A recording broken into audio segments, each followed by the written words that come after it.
संगत जी, प्यार से कहना जी, धन निरंकार जी। सासंग जी, मानव जीवन में गुरु क्यों जरूरी होता है? क्योंकि मानव जीवन इसीलिए मिला है कि मानव अपने कर्मों का, यही एक जीवन है मनुष्य का, यही सर्वश्रेष्ठ जीवन है कि इसी जीवन में ही गुरु का शिक्षा धारण कर सकता है। ज्ञान गुरु का ही मानव को प्रभु का घर दिखलाता है। ज्ञान गुरु का ही मानव को जीवन मार्ग सुझाता है। संसार जी फरमाते हैं, गुरु वाले उस रंग को माने जिसका रूप और रंग नहीं। गुरु वाले उस रंग को धारे जो रंग होता भंग नहीं। ये जो गुरु के चरणों में आ जाता है, मानव जीवन का कल्याण हो जाता है। सत्संग जी, इससे जो सत्य राह होता है, गुरु ने इसको राह दिखलाता है, प्रभु का घर दिखलाता है। और मानव जो जीवन का लक्ष्य है, ये गुरु के द्वारा ही पूरा होता है। इसका सही मार्ग क्या है, मानव को किस दिशा में जाना है। सत्संग जी, संसार में सब जितने लोग बच्चे से युवा होकर के बड़े जब होते हैं, तो सबको अपना अपना लक्ष्य होता है, पढ़ाई करना, नौकरी करना, शादी करना। ये सब अपना गृहस्थ जीवन जो है सभी को ख्याल आता है, क्योंकि हम जिस समाज में रहते हैं, यहाँ एक परंपरा की तरह जैसे कहा जाए, या सृष्टि का नियम सब लोग जानते हैं, सबको बताना नहीं पड़ता। सब देख करके समझ जाते हैं कि ये सब ज़रूरी है, पढ़ाई ज़रूरी है। पढ़ाई नहीं करेंगे तो नौकरी नहीं मिलेगी, नौकरी नहीं करेंगे तो फिर पैसा कहाँ से आएगा, या और पैसा नहीं रहेगा तो ये जीवन खुशहाल नहीं रहेगा। ये सब तो हम देख करके, इस समाज को देख करके समझ जाते हैं। पर सत्संग जी, ये जो मानव का ये एक ऐसा कार्य है जो कहते हैं अपने कर्मों का, मानव अपने कर्मों का सुधार इसी जीवन में ही कर सकते हैं। अपनी यानी पहचान करने के बाद कि मैं हूँ कौन। सत्संग जी, एक चौपाई बहुत दिन से हम लोग दोहराते आते हैं, मम दर्शन फल परम अनूपा, जीव पाव निज सहज स्वरूपा। सत्संग जी, ये जो है आत्मा का और परमात्मा का मिलन होता है। एक कहा जाता है ईश्वर का अंश है आत्मा, या आत्मा परमात्मा दोनों एक है। सब लोग अपने अपने तरीके से बताते हैं।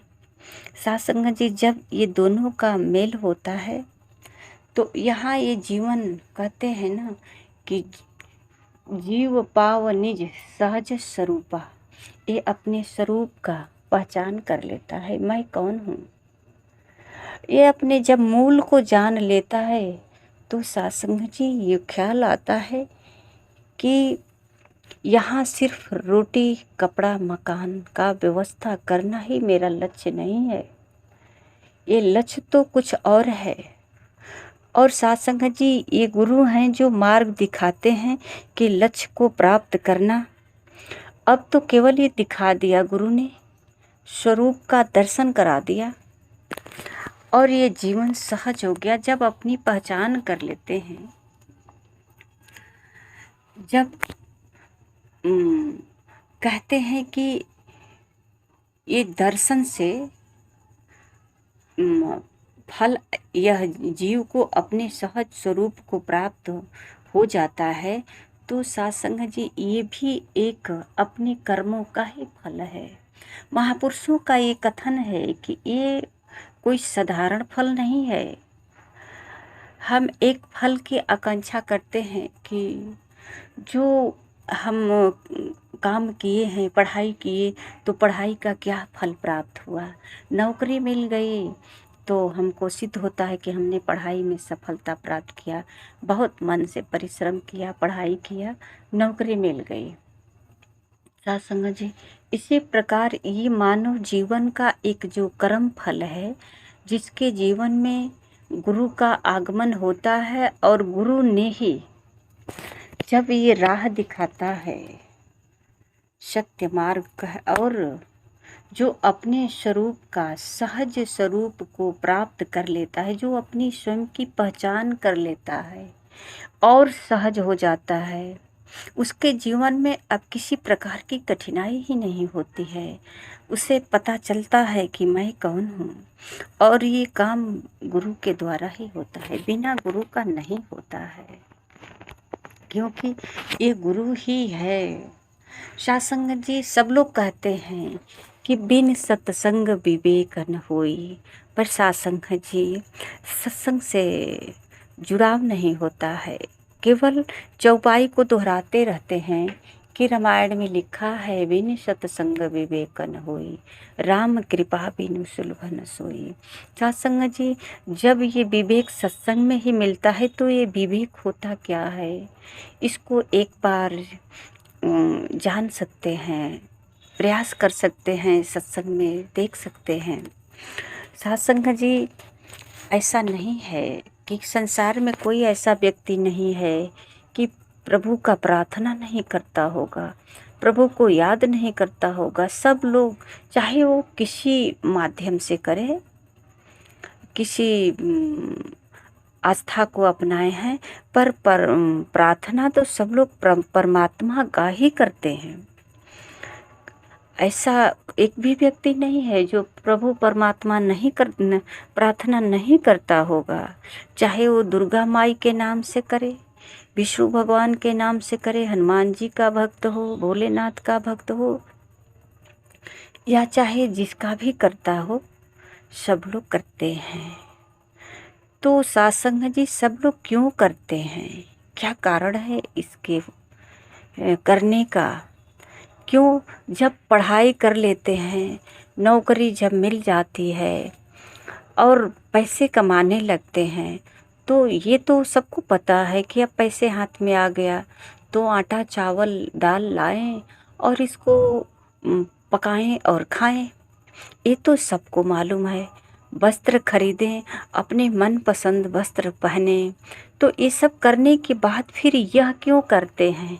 कोई है भगवान, कोई है ईश्वर, सबको लगता है कि कोई है हमसे बड़ा, या कोई ऐसा है जो हमारे जीवन को चला रहा है, उसको हमें पुकारना चाहिए, प्रार्थना करना चाहिए, चाहे सुबह शाम धूप अगरबत्ती दिखाकर ही क्यों न किया जाए।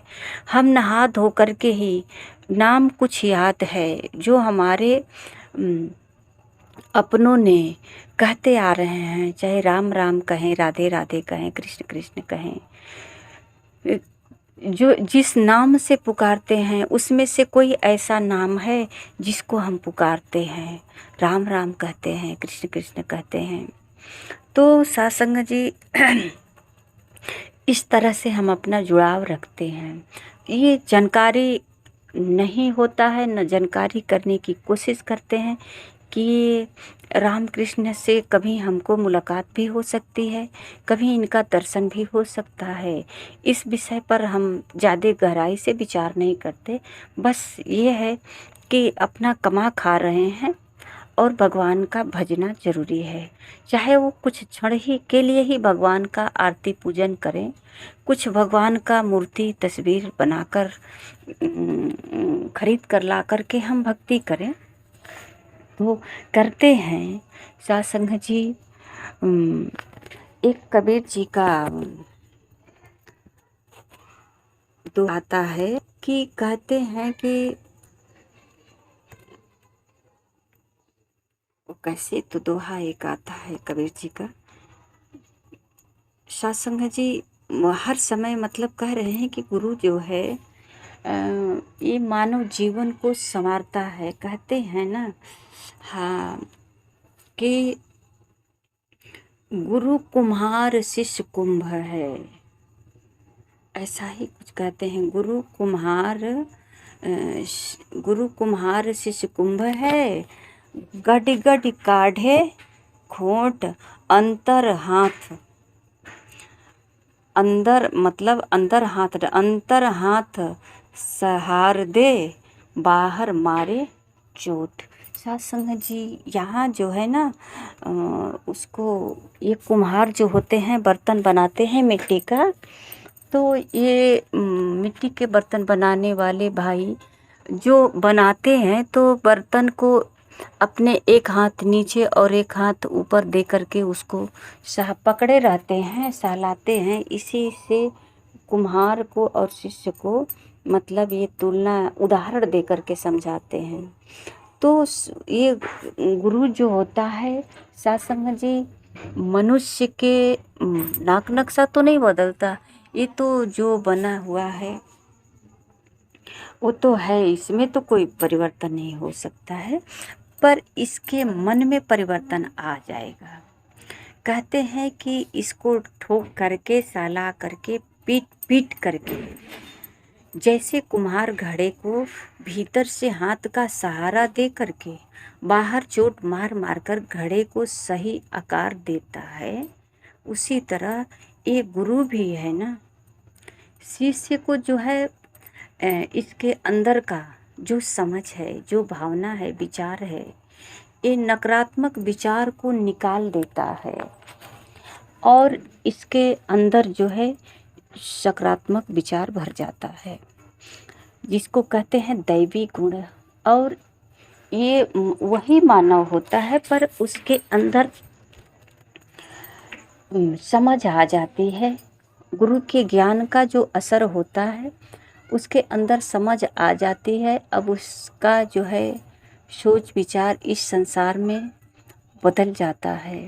सत्संग जी, ये जब अपनी स्वरूप का पहचान हो जाता है, जब गुरु के स्मरण से मन का गुरु एक मंत्र देते हैं, जिस मंत्र को जप करके रट करके इनका अध्ययन करते हैं, गुरु का स्मरण करते हैं। सत्संग जी, एक चौपाई आती है कि प्रातः काल उठ कै रघुनाथा, मात पिता गुरु नावहि माथा। तो सत्संग जी ये चौपाई त्रेता की है, पर आज तक दोहराई जा रही है। तो भगवान राम ने कहीं न कहीं तो संदेश मानव के लिए ही देकर गए हैं। अगर माता पिता का हम प्रणाम नहीं करेंगे, गुरु का प्रणाम नहीं करेंगे सुबह उठ करके, तो आशीर्वाद कैसे प्राप्त होगा? चौपाई को दोहराने से तो प्राप्त नहीं होगा। तो अगर गुरु हैं, गुरु से ज्ञान प्राप्त किए हैं, तो गुरु का जो दिया हुआ मंत्र है, उस मंत्र को हम सुबह उठ करके स्मरण करेंगे अपने गुरु का। ये एक एक वचन जो गुरु का है उसको याद करके गहन करेंगे कि गुरु ने हमें क्या इशारा किया है, और उनके वचनों पर समझ लीजिए कि गुरु का एक एक शब्द हमारे लिए सीढ़ी है। ऊपर अगर चढ़नी है तो इसको सीढ़ी बना लेते हैं, इन शब्दों पर ही चलते हैं। जो शब्दों को पकड़ लेता है शब्दों पे चलता है। सत्संग जी, आगे चल कर लोग उनको विद्वान कहते हैं, ज्ञानवान कहते हैं, भगवान कहते हैं, क्योंकि इनके अंदर गुरु का एक एक शब्द जो है भरा हुआ है। ये शब्दों पे ही चलकर इस मंजिल पे पहुँचे हैं, इस धाम पे पहुँचे हैं जहाँ की केवल इनकी जय जयकार होती है, और इनके स्मरण मात्र से जीवन का कल्याण होता है, मन के विकार दूर होता है। तो हम इनका जब स्मरण करते हैं, इनके दिए हुए शब्द को हम याद करते हैं और सुबह उठ करके नमन करते हैं। धन्यवाद सद्गुरु, आप जो हमारे जीवन में आए और मेरा जीवन का कल्याण किया, जो हमें सही मार्ग दिखाया, जो सद्बुद्धि दिया, माता पिता के चरणों में प्रणाम करते हैं। धन्य है आप माँ, जो आपने इस संसार में, माता पिता ही हैं जो बच्चों को संसार में लाते हैं। आपने संसार में लाया, पालन पोषण किया, बड़ा किया, आज इस संसार को देख रहे हैं, इतने सुंदर संसार। और गुरु का जब ज्ञान प्राप्त हो जाता है तो एक ये अनोखा जीवन पा करके और धन्य हो जाते हैं। और सत्संग जी अपने माता पिता के चरणों में बार बार नमन करते हैं कि आप धन्य हैं, आप धन्य हैं माता पिता जो मुझे संसार में लाए। कहते हैं कि अब आपका मैं इतना कर्जदार हूँ कि पूरी जीवन भी आपके चरणों में समर्पण कर दे, पर वो कर्ज कभी भर नहीं सकता है। सत्संग जी ऐसे गुरु का ज्ञान होता है कि मानो बिल्कुल एकदम जैसे मानो कि एक मिठाई होता है जिसको कहते हैं रसगुल्ला, स्पंज की, जो रस से बिल्कुल भरा होता है। इसी प्रकार जिलेबी भी होता है, टेढ़ा मेढ़ा होता है। और चाहे जिलेबी जितनी भी सुंदर हो, पर उसमें रस नहीं होता है ना, तो उसका स्वाद नहीं मिलता, कोई उससे पूछेगा भी नहीं। सत्संग जी इसी प्रकार जब गुरु के चरणों में जो आ जाता है मानव ना, चाहे वो जैसा भी हो, टेढ़ा मोढ़ा हो, चोर हो, उचक्का हो, जैसा भी हो, पर जब गुरु के चरणों में आता है तो गुरु उसे सकारात्मक भाव से उसके रग रग में भर देता है। वो हर समय इनके ही स्मरण में, इनके ध्यान में रहता है। अब इसके रोम रोम से केवल सबकी भले की कामना निकलती है, केवल उपकार का भाव बना रहता है, कहीं भी रहता है सबके लिए। जैसा कि कहा जाता है कि धीरज संयम समदृष्टि संत जनों का गहना है, शीश झुकाकर जग में चलना ये सतगुरु का कहना है। ये सतगुरु का सिखलाई होता है। जिस भक्त के अंदर धीरज संयम समदृष्टि, संयम में है और सत्संग जी धीरज समदृष्टि, सब में एक ही स्वरूप का दर्शन करता है। अब इसका जीवन कितना सहज या कितना सरल हो गया। सत्संग जी ये गुरु की सिखलाई होती है। अब यहाँ इस चौपाई को हम चाहे जितनी बार दोहराएं, मम दर्शन फल परम अनुपा, जीव पावनी सहज स्वरूपा, अब सार्थक हो गया। अब ये चौपाई गाएं या न गाएं, पर अपने स्वरूप का अपनी पहचान हो गई। अब माता पिता के बारे में समझ गए, गुरु के बारे में समझ गए, अपने बारे में समझ गए। अब जो है ये चौपाई पढ़ने की ज़रूरत नहीं है, कहीं लिखने की भी ज़रूरत नहीं है। प्रातः काल उठ गए रघुनाथा, माता पिता गुरु ना वही माथा। हाँ, किसी और के लिए ये उदाहरण, ये चौपाई का व्याख्यान कर सकते हैं, पर अब तो हम सुबह उठ करके अपने माता पिता के चरणों में दंडवत कर रहे हैं, धन्यवाद दे रहे हैं। धन्य है मेरे माता पिता जो आपने मुझे इस संसार में लाया और इतना लालन पालन करके लाड प्यार से पाला पोसा। इनके हम धन्यवाद देते नहीं थकते हैं, कितनी धन्यवाद दें। अब ये जानने के लिए गुरु मिला है। सत्संग जी माता पिता के बाद ही गुरु माता पिता से बड़ा कोई गुरु नहीं होता। फिर भी हम गुरु कहा जाता है, माता पिता गुरु ना वही माथा। अब हम गुरु का भी स्मरण करते हैं कि अगर गुरु हमारे जीवन में नहीं आते, पता नहीं ये राज जान पाते कि नहीं, ये हम माता पिता को पहचान पाते कि नहीं, कि यहाँ परमात्मा गुरु और माता पिता ये तीनों एक ही है। समय समय पे तीनों ने अलग अलग अपना रूप बनाया है और तीनों को एक साथ स्मरण करके अपने जीवन को धन्य कर लेते हैं। ये मानव जीवन को सार्थक कर लेते हैं। अपनी जो सांसें है ना, इसकी कदर कर लेते हैं।